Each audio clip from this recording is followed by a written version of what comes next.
The United States, 1947. In Texas, Max and Rachel celebrate the return of their son, Paul, discharged from the U.S. Army after serving 2 years in Japan. He has great memories of his time there.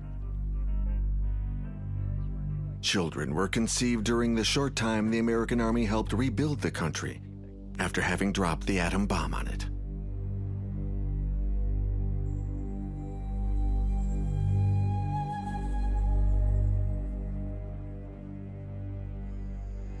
In Nagasaki, the ruins of the atomic disaster have been erased. The grass has grown back, but the world has changed forever. Scientists have conceived an imaginary clock, the Doomsday Clock, which measures the danger of imminent nuclear war. If it hits midnight, it's the end of the world. For the next 50 years, Russia, then known as the Communist Soviet Union, will confront the West, led by the United States. This is the Cold War. Between East and West, the War of Worlds.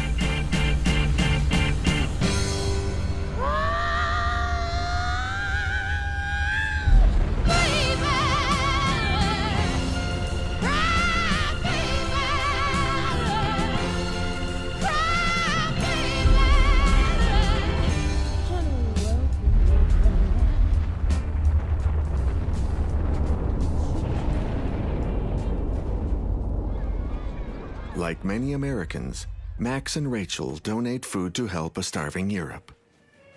Little Daniel in Paris will be able to face the harsh winter of 1947, one of the coldest of the century, even though France has no coal.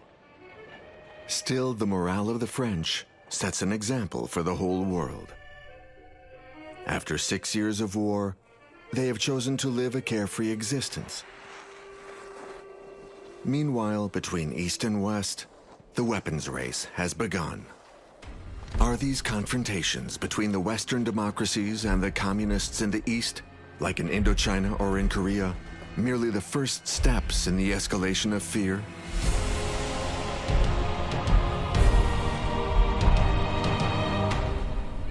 Texas, spring of 1947.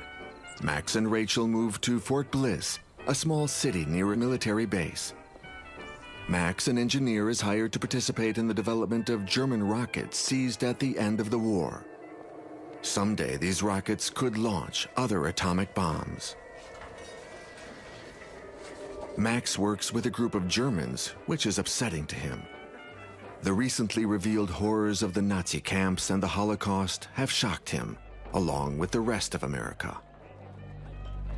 Many German-born scientists and technicians were captured by the Soviets, the French, and the Americans. 1,500 are now settled in the U.S. Among them is a young prodigy, 35-year-old Werner von Braun. He invented the V-2 rocket for Hitler, the rocket that terrified Londoners at the end of the war. Von Braun will perfect these German V-2 units recovered by the Americans. Over 30 years, he redesigns them for the conquest of space. In 1946, they are the first weapons of dissuasion launched over the New Mexican desert. The sound of war is coming closer.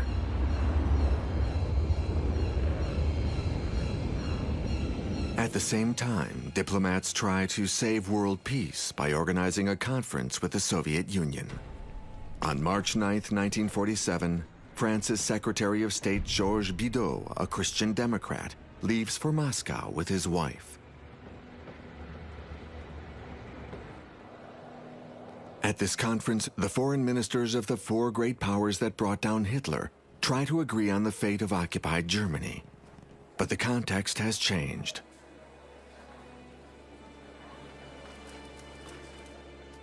France's Minister Bidault wants Saarland, an industrial region in Germany that de Gaulle has already laid claim to. From Britain, Bevin, a leftist anti-communist Union supporter, aligns with the U.S. position, a position advocated by General Marshall, whose main concern is America's security. The Soviet foreign minister, Mr. Molotov, who is getting close to the West, will be sidelined by Stalin.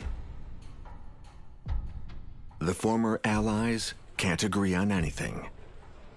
Germany will remain split in two. A final reception that Stalin doesn't attend marks the end of the wartime alliance between East and West. After the smiles come the farewells. The American president, Democrat Harry Truman, presents his doctrine to Congress. His policy is one of containment. Any aggressive action by Stalin will be met with retaliation, and most importantly, help Europe recover from poverty, a breeding ground for communism. The American Secretary of State, George Marshall, offers Truman a plan for European reconstruction that bears his name, the Marshall Plan. He says, the people of these countries need to eat and to survive the winter.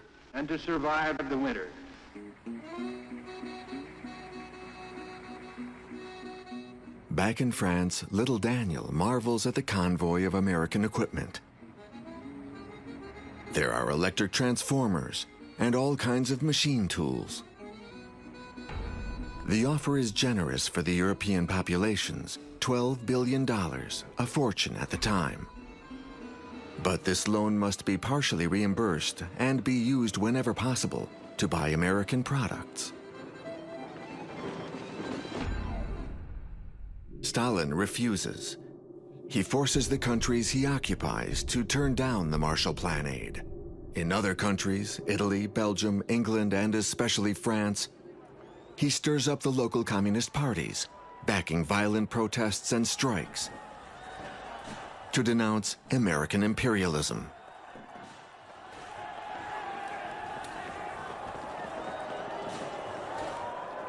But France's ambassador to the U.S. accepts Washington's checks. Mr. Ambassador, it gives me great pleasure to be able to hand you these checks, which total $31,400,000. With these checks and those which we gave you last week, the total now is $33 million. Even this amount represents only the initial portion, which eventually will be made available under the United States Foreign Aid Program. France needs money to fund its war in Indochina, now entering its third year.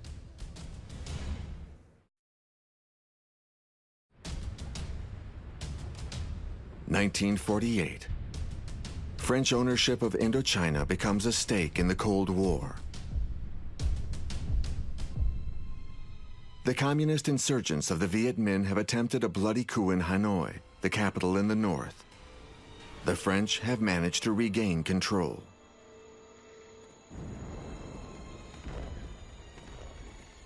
This is an expensive war, 500 million French francs per day. And more importantly, almost a total of 100,000 dead on both sides.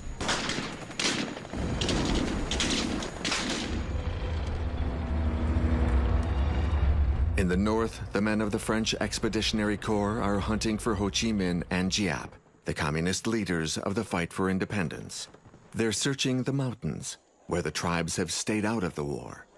But for how long?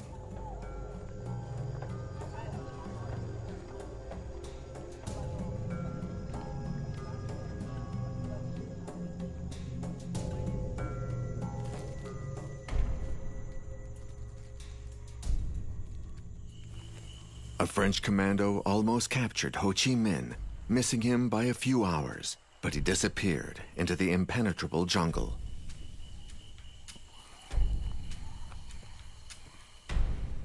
Ho Chi Minh has taken refuge in this region near the border of the Republic of China, which is still fighting Mao's communists. From the sky, the zone looks deserted.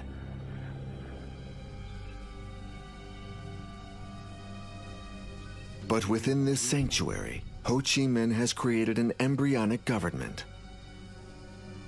Its bamboo ministries can quickly be disassembled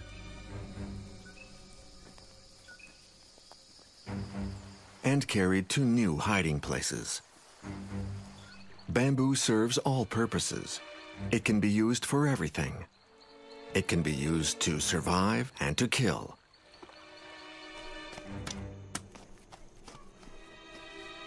Its sharpened points stick up out of the clearings to impale paratroopers. In the opposing camp, the French positions are also protected by bamboo, as dangerous as the barbed wire used during World War I.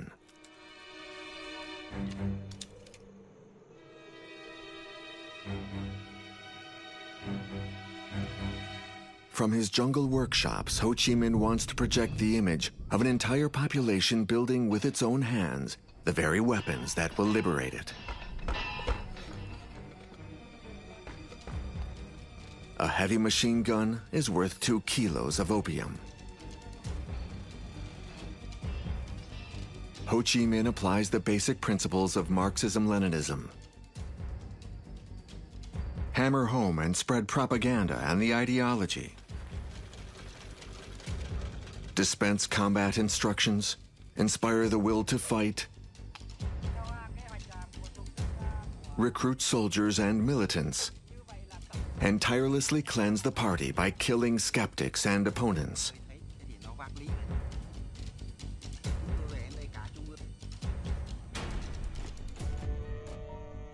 Ho Chi Minh shows his true face after years spent in the USSR. No more negotiating. He's preparing for a long war. He declares, "It will be the fight between the tiger and the elephant. During the day, the tiger lies low in the jungle. He only comes out at night. He jumps on the elephant, tearing large chunks of flesh from his back. Then he leaps back into the dark jungle. Slowly, the elephant bleeds to death. Such will be the war in Indochina."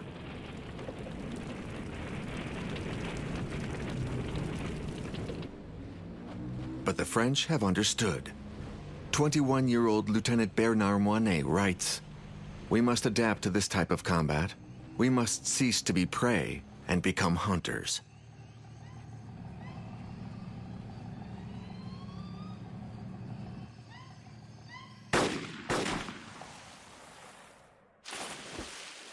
There is no small-scale smuggling, nor small-scale prey.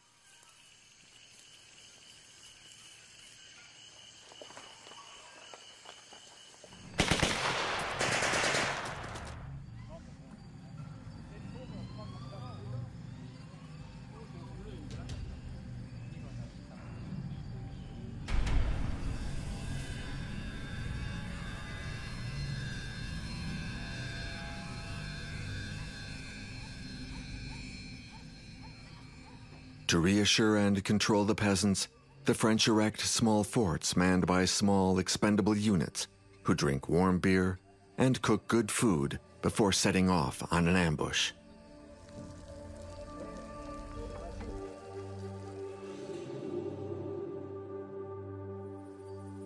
Those who make it back reassure their wives, like Lieutenant Moinet, who writes, "My dear Francine, I'm a happy man, in love with my career and with you."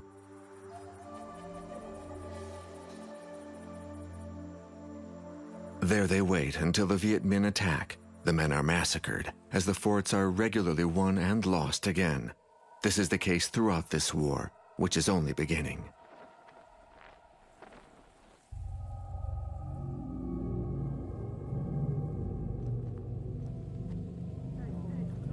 High Command tries to reinforce its garrisons with local backup troops whose loyalty can be shaky. Their families may be Viet Minh hostages. The French troops can barely close their eyes at night. During a commando mission, Moinet discovers a printing press and flyers. He reads the following text in French. "Tomorrow, your post will be destroyed by the courageous People's Army of the Viet Minh. the French will be killed and chased from our lands. Victory will strengthen our ongoing revolution. Long live Ho Chi Minh, long live communism around the world.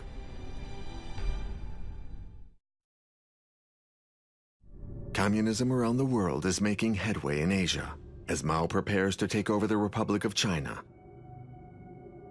In the British colonies of Burma and Malaysia, communist movements rise up to claim their independence. The Dutch East Indies become Indonesia. In Europe, the communists attempt to seize power from the Greek monarchy, which is backed by the British and the Americans. But the West does nothing to prevent the coup in Prague in February 1948. When the communists seize power in Czechoslovakia, Stalin is now one step closer to bringing Berlin over to his side. Stalin declares, all of Germany must be ours, entirely Soviet and communist.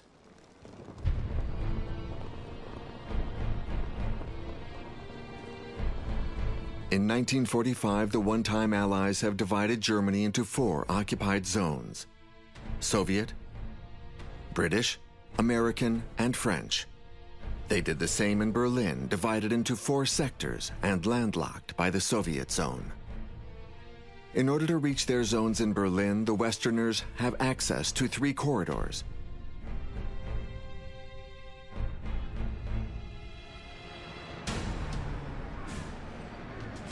Westerners and Berliners are shocked to discover that Stalin has issued the order to close the corridors.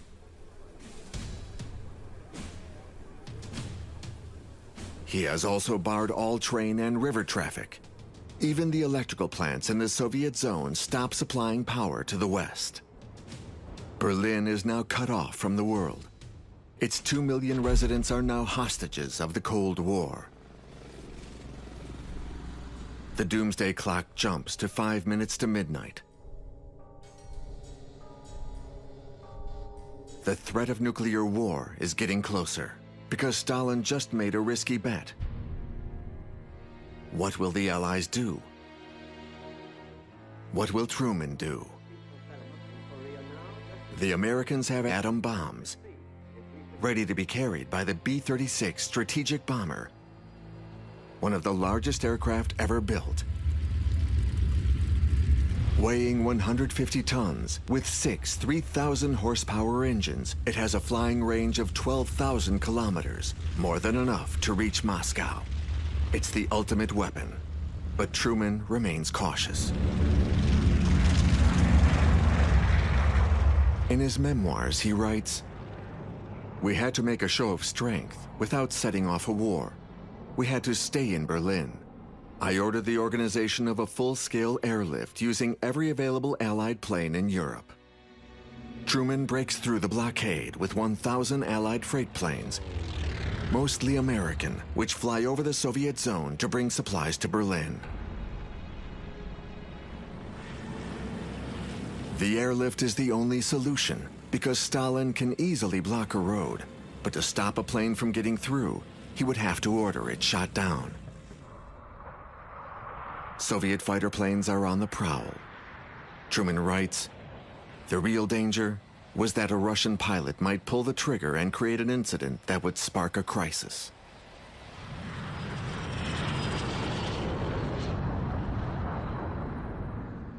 Will the airlift be stopped? On September 9th, 1948, the people of Berlin's western zones gather in front of the Reichstag, the former German parliament. It's the reminder of a recent tragic past. 300,000 Berliners have come to show support for their mayor, Ernst Reuter, a well-known figure in the fight against Nazism, who asks for help. People of the world, people of America, England, France, and Italy, you cannot, you must not forsake us.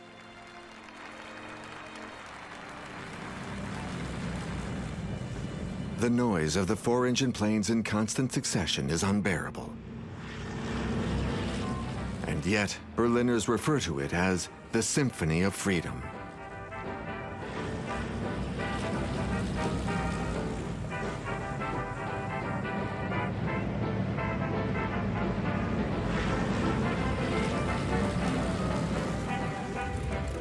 During the winter of 1948-49, the planes transport close to 1 million tons of coal. The aircraft are at the limit of their capacity, and the pilots are exhausted. The American and British pilots perish in crashes.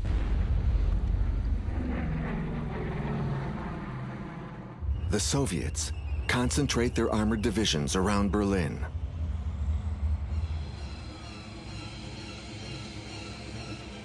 The threat of war is so tangible that all of Europe turns to the U.S., gearing up for a presidential election in November 1948. The Republicans are historically isolationist. However, the Democrats' slogan is, "Truman, the world's hope." Truman was an officer on the French front in 1918. He knows France well and cares about the fate of the old continent. He is re-elected and tells the European leaders, "We will continue to uphold the peaceful principles of the UN."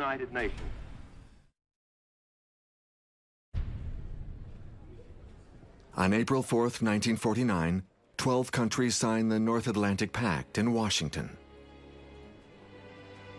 France, Luxembourg, Belgium, the Netherlands, Great Britain, Denmark, Norway, Italy, Portugal, Iceland, Canada, and the United States commit to Article 5, which reads, "The parties agree that an armed attack against any member country shall be considered an attack against all members."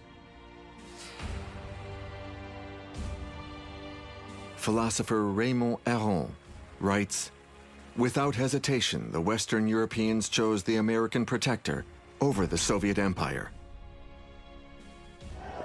This immediately provokes widespread communist protests throughout Europe, and particularly in France, which becomes home to the General Staff of NATO, the North Atlantic Treaty Organization, and its renowned commanders, such as General Eisenhower, the liberator of France. The NATO forces settled in France, along with their accommodations, hospitals, schools, and disposable income. The French actor Gérard Depardieu, who grew up near the U.S. Air Force Base in Châteauroux, recalls, "The city was Americanized: popcorn, hamburgers, peanut butter, jeans and T-shirts, strip clubs, soldiers in jeeps, and rock and roll."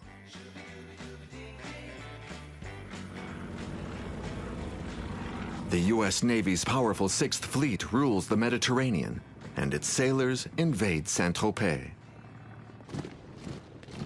NATO also has bases in Italy, Turkey, Great Britain, and especially in Germany, next to the Eastern troops. On May 12, 1949, after an 11-month blockade, Stalin reopens the routes to Berlin. He has given in to the West's determination. Without the atomic bomb, he cannot risk a war.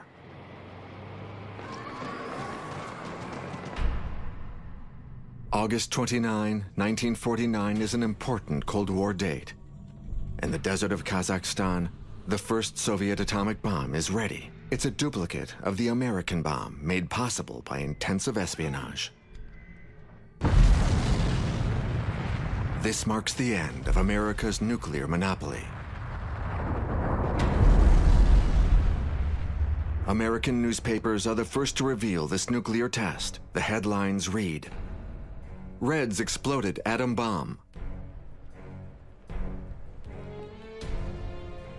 Stalin had wanted to keep the public in the dark because he still wants to appear to be fighting for peace, and he needs to buy time until his atom bomb is fully operational.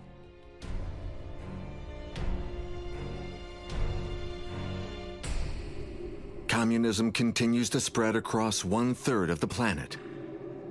China joins its ranks.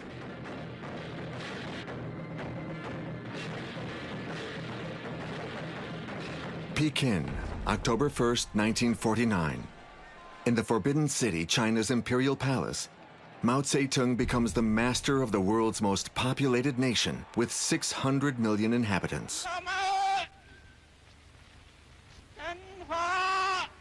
Mao establishes the People's Republic of China. Over a period of 30 years, this totalitarian regime will be responsible for 50 million deaths through the application of Stalinist practices such as agrarian reform and famine, peasant revolts, repression, and the gulags, concentration camps. He has been waging a brutal civil war ever since the 1920s.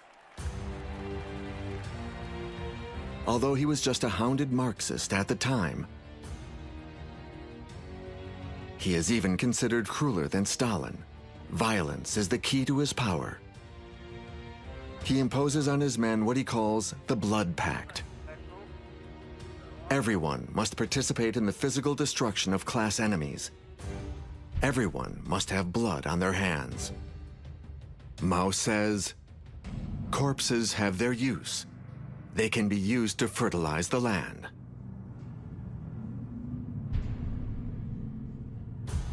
Mao finalizes his conquest by pushing the last anti-communist troops back to the border of French Indochina.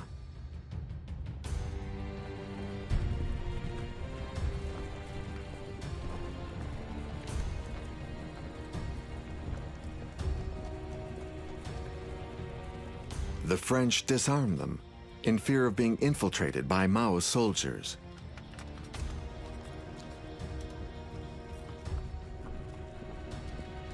Commander Auriol writes, "A surprising number of women are pregnant. Handing these refugees over to the People's Republic of China is out of the question. The only option is to keep them in camps in Indochina until further notice."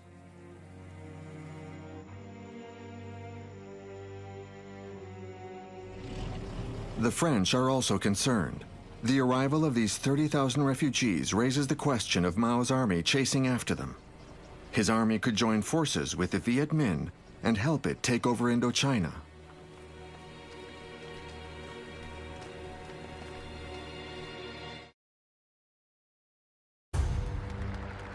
On December 21st, 1949, Mao is in Moscow, standing to the right of Stalin, who is celebrating his 70th birthday. Stalin is wary of him, as he is of all communist leaders. Ever since his altercations with Yugoslav leader Tito, who refuses to be a satellite of the USSR.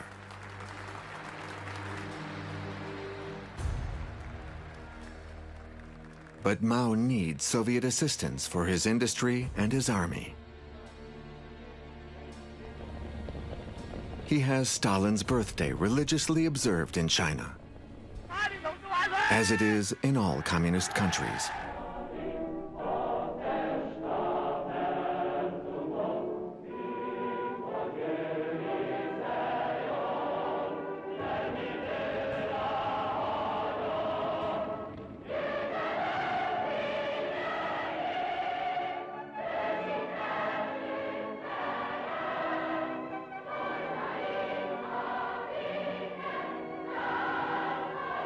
Stalin's personality cult extends beyond the USSR's borders. The French communists celebrate Comrade Stalin, a champion of peace, liberty, the independence of the people, and human happiness. The French Communist Party remains the country's first political movement. Its leader, Maurice Thorez, is Stalin's tireless champion. Vive Staline! Gloire et longue vie au chef du prolétariat international, aux dirigeants de la révolution socialiste, aux libérateurs des peuples, aux premiers des combattants de la liberté et de la paix. Et nous, communistes, que l'ennemi de classe et ses agents croient outragés en nous appelant staliniens, nous redisons bien haut, comme il y a 20 ans déjà, notre fierté de ce titre d'honneur et de gloire que nous nous efforçons de mériter. Oui, de tout notre cœur, nous proclamons notre amour ardent pour Staline, et nous l'assurons de notre confiance inébranlable. Vive à jamais!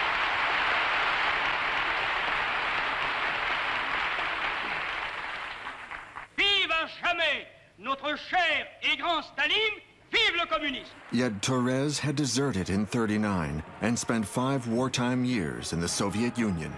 He knows all about Stalin and the gulags.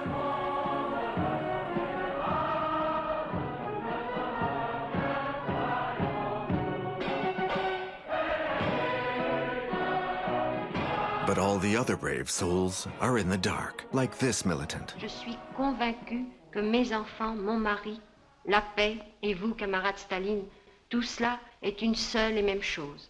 Non, jamais, jamais, les femmes de France ne donneront leurs maris et leurs enfants pour faire une guerre contre le pays de Staline. No war against Stalin is the message the communists are to spread. Along with this comes the creation of a world movement of partisans of peace, whose emblem is a dove designed by Picasso. This peace movement launches an international petition on March 19, 1950, demanding a ban on nuclear weapons. It is known as the Stockholm Appeal. 250,000 people signed the petition in just a few weeks, particularly in the communist countries. How could one refuse to sign? Yet who can verify that Stalin upholds his commitment now that he has the bomb and is multiplying atomic testing?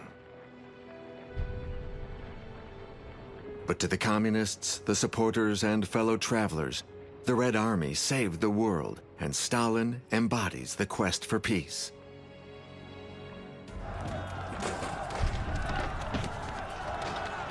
In the U.S., the hunt for communist sympathizers in the government and film industry is launched by a Republican Senator, Joseph McCarthy. The FBI succeeds in shutting down the extensive Soviet espionage network to which Julius and Ethel Rosenberg belong. The couple is sent to the electric chair.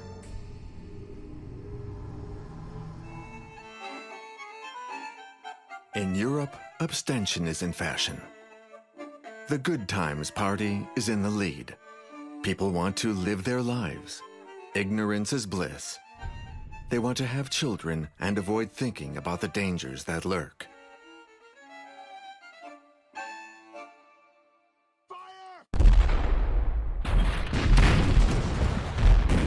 On June 25, 1950, war breaks out in Korea.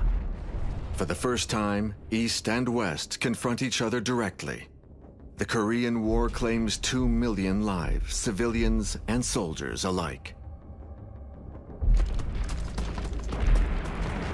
On this day of June 25, 1950, the communist troops of North Korea cross over the 38th parallel, which has separated Korea into 2 countries since 1945. In the north, the Soviet conquest has led to the creation of the People's Republic of Korea, governed de facto by General Shtikov, who occupied the country in 1945. Shtikov put a USSR-trained Korean communist in power, 38-year-old Kim Il-sung. He established a 6-year compulsory military service. The country is ready for war.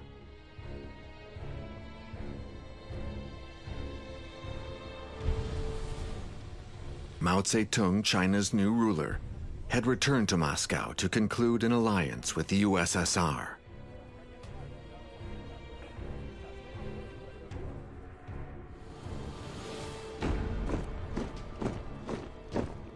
Shtikov convinces Stalin, who fearing an international conflict tends to be cautious, to let Kim Il-sung invade South Korea. South Korea's authoritarian ruler is Syngman Rhee, former opposition leader against the Japanese, who had colonized Korea for many years. The U.S. supports him, but doesn't give him the means to defend himself. The South Korean army calls for an emergency mobilization of troops to defend Seoul. They are outnumbered 2-1 by the North and are poorly armed without armored tanks. Commander Paik Sun-yup and his unit are in charge of defending Seoul. He writes, Our soldiers have never seen a tank, and as soon as they hear the word tank, they fall down in shock.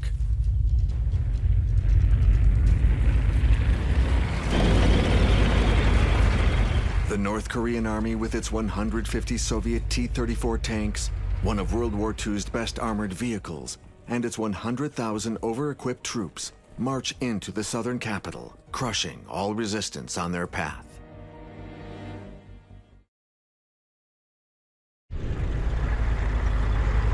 On June 28, 1950, on the morning of the third day of the assault, the North Koreans enter Seoul. They rush into the administrative buildings to steal all the confidential U.S. documents. The Soviet cameramen that accompany them stage the discovery of this map, which supposedly reveals a planned attack on the north by the south. This allows the communists to tell the people of Seoul who have stayed put and are immediately mobilized that the northern attack on their city is a preventive measure against the South Korean threat. June 1950, at the United Nations in New York, the Security Council holds an emergency meeting. The Soviet delegate has been absent for months in protest of America's refusal to recognize Communist China. The Council is able to vote a resolution asking the U.S. to take military action with their forces still based in Japan. These young soldiers fulfilling their duty have no idea of the hell that awaits them. Their commander, a historical figure, is the flamboyant General Douglas MacArthur, the man with the corncob pipe.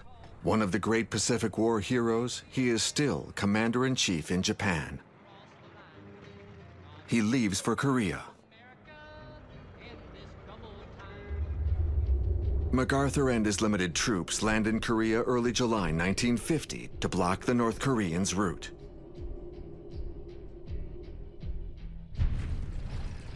With such a famous leader, the U.S. troops are welcomed as saviors and are full of confidence. But these young Americans aren't given the means to fight. Their few tanks are in poor shape, and they have little ammunition for their cannons.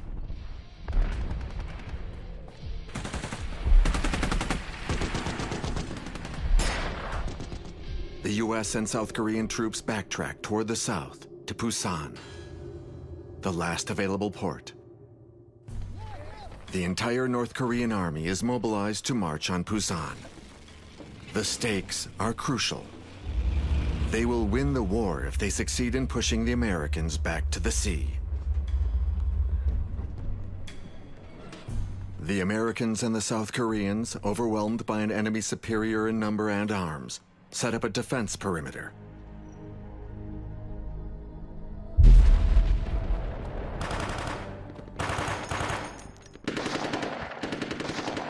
Throughout July 1950, the soldiers fighting to defend the Busan perimeter managed to hold out, thanks to the uninterrupted support of their air forces.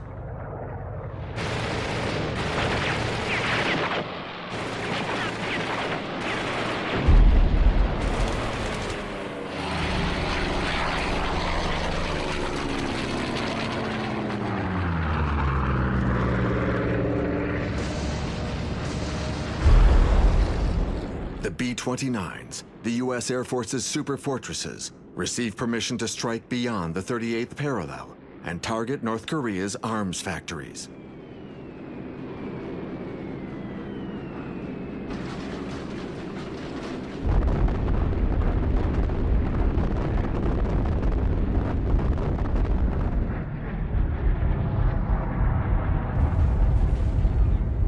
The civilians, who are collateral victims of the bomb strikes and the war unleashed by their regime, are filmed by the Soviets for their anti-American propaganda.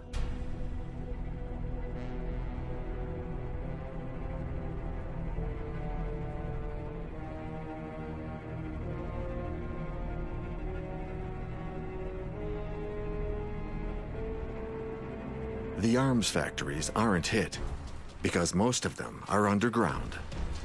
working endless shifts in front of Soviet machinery under the portraits of Stalin and Kim Il-sung, these poor women manufacture millions of munitions until they pass out from exhaustion.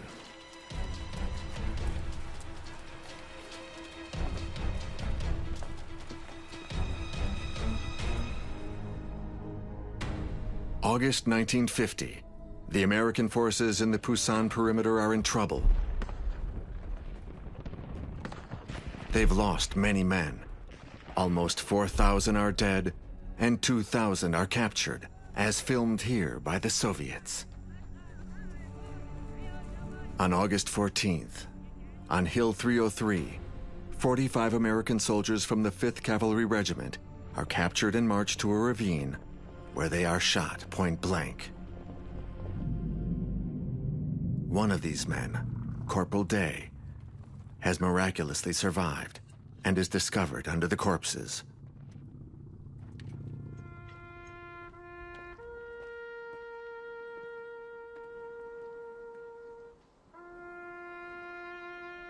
America calls in 90,000 reservists.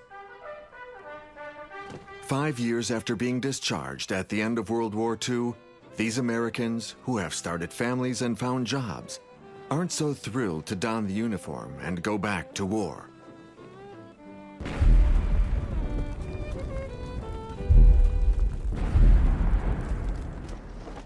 On behalf of the United Nations, thousands of men land in the port of Pusan. Although their numbers are merely symbolic, there are Greeks, Filipinos, New Zealanders, British, Turks, and soon the French. America's elite, the Marine Corps, continues to defend Pusan throughout August 1950. These Marines and their planes, the famous Black Sheep Squadron, are back on the job. They drop canisters of gelled gasoline, better known as napalm, which burns everything within 100 square meters.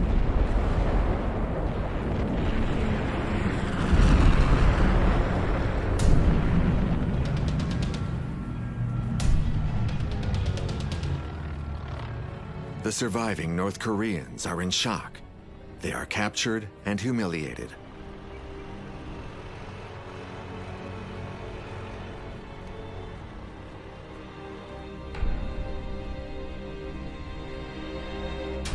But the pressure is on. Will the Americans hold out? What will General MacArthur do now that he commands the UN forces?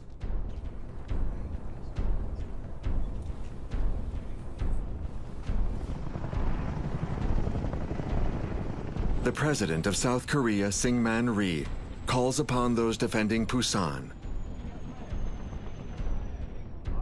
He urges, "We will dig huge trenches and fill them with communists, then cover them over."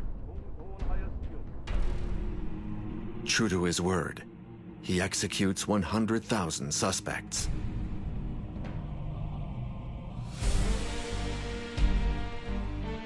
Hatred breeds hatred and strengthens Kim Il-sung and especially Soviet General Shtikov's determination to pursue the war.